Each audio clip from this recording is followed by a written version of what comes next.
بالله من الشيطان الرجيم بسم الله الرحمن الرحیم۔ اے لوگو جو ایمان لائے ہو، اللہ سے ڈرو، وَلْتَنْظُرْ نَفْسٌ مَا قَدَّمَتْ لِغَدٍ، اور ہر انسان یہ دیکھے کہ اس نے اپنی آخرت کل قیامت کے لیے کیا تیار کر کے رکھا ہے۔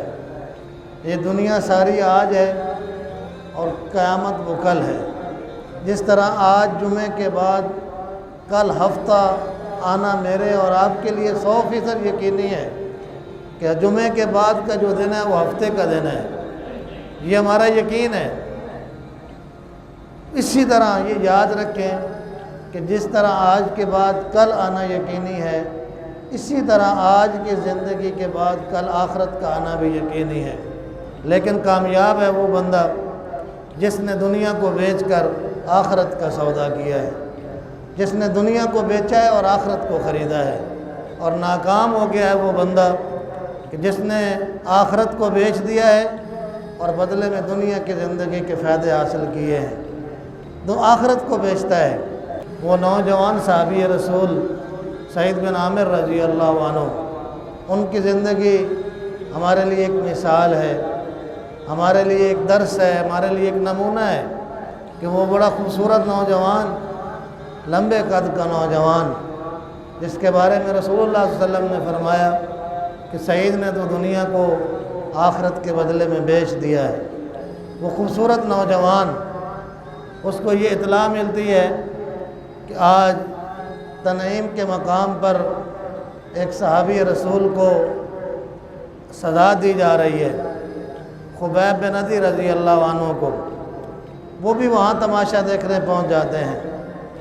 خبیب بن عدی کو لایا گیا، ان کو تختہ مشق پر کھڑا کر دیا گیا اور سزائے موت سے پہلے، پھانسی دینے سے پہلے انہوں نے سرداران قریش سے کہا کہ اگر آپ مجھے اجازت دیں تو میں 2 رکعت نفل پڑھ لوں۔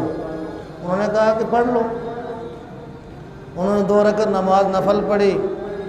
مجمع کے اندر موجود یہ نوجوان سعید بن عامر رضی اللہ عنہ، یہ بھی مجمع کے اندر ہے کہ دیکھ رہے ہیں۔ انہوں نے 2 رکعت نفل پڑھی ہے اور سلام پھیرنے کے بعد وہ خود اس پھانسی کے گھاٹ پر جہاں انہوں نے ان کو باندھنا تھا وہاں آ کر کھڑے ہو جاتے ہیں اور کہتے ہیں اے سرداران قریش، مجھے اس بات کا ڈر تھا کہ میں نماز لمبی کروں گا تو تم کہو گے کہ خبیب ڈر گیا ہے، اس لیے لمبی نماز پڑھ رہا ہے، اس لیے میں نے مختصر پڑھی ہے، مجھے موت کا کوئی ڈر نہیں ہے۔ پھر ان کو کفار نے قتل کرنا شروع کیا۔ ان کے ایک ایک عضو کو کاٹا گیا، ہاتھ الگ کاٹے گئے، پاؤں الگ کاٹا گیا، کان، جسم کا ایک ایک ٹکڑا کاٹا گیا۔ اور جب وہ ان کو قتل کر رہے تھے تو سعید بن عامر رضی اللہ عنہ یہ سر اٹھا اٹھا کر دیکھتے تھے، اور ساتھ جب وہ بالکل موت کے قریب پہنچ گئے انہوں نے اپنے ہاتھ آسمان کی طرف اٹھائے اور کہا کہ یا اللہ ان سب کو گنتی کر لے، ان کے نام تجھے معلوم ہے کہ جو آج میرے ساتھ ایسا کر رہے ہیں، یا اللہ ان کے نام تو گنتی کر لے، ان کو شمار کر لے اور ان میں سے کسی کو بھی نہ چھوڑنا۔ اور سعید بن عامر رضی اللہ عنہ وہ خود کہتے ہیں بعد میں ان کی زندگی کے اندر یہ واقعہ ان کے لیے خود ایک سبق، خود ان کے لیے عبرت بن گیا۔ وہ ساری زندگی ڈرتے تھے۔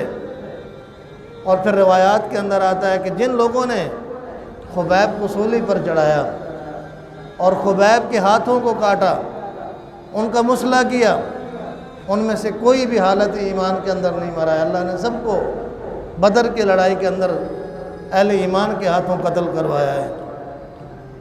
اور جب ان کے اعضاء کو کاٹا جا رہا تھا تو خبیب کے بارے میں آتا ہے کفار نے ان سے مذاق میں کہا، ٹھٹھے میں لوگوں نے کہا کہ خبیب آج تو تجھے افسوس ہو رہا ہوگا نا، آج تو تیرا دل چاہ رہا ہوگا نا کہ تو ایمان نہ لاتا اور آج تجھے سولی کے پھندے پر نہ لٹکنا پڑتا، تیری جگہ پر محمد مصطفیٰ ہوتے، حضرت خبیب رضی اللہ عنہ نے وہ تاریخی جواب دیا اور فرمایا کہ اللہ کی قسم تم تو یہ کہتے ہو نا کہ میری جگہ پر جہاں رسول اللہ موجود ہوتے پھانسی کے گھاٹ پر، اللہ کی قسم میں تو یہ بھی گوارا نہیں کرتا ہوں کہ میرے نبی کے پاؤں میں کوئی کانٹا چبھے اور انہیں کانٹے کی بھی تکلیف ہو۔ میں تو آج اپنے لیے سعادت سمجھتا ہوں کہ ان کی محبت میں اپنی جان دے رہا ہوں، یہاں تک کہ وہ دنیا سے رخصت ہو گئے۔ یہی وہ منظر تھا جس کو دیکھ کر یہ نوجوان صحابی رسول ایمان لاتے ہیں، اپنے اس مجمع میں شرکت پر ندامت ہوتی ہے اور مکہ کو چھوڑ کر مدینہ پہنچ جاتے ہیں۔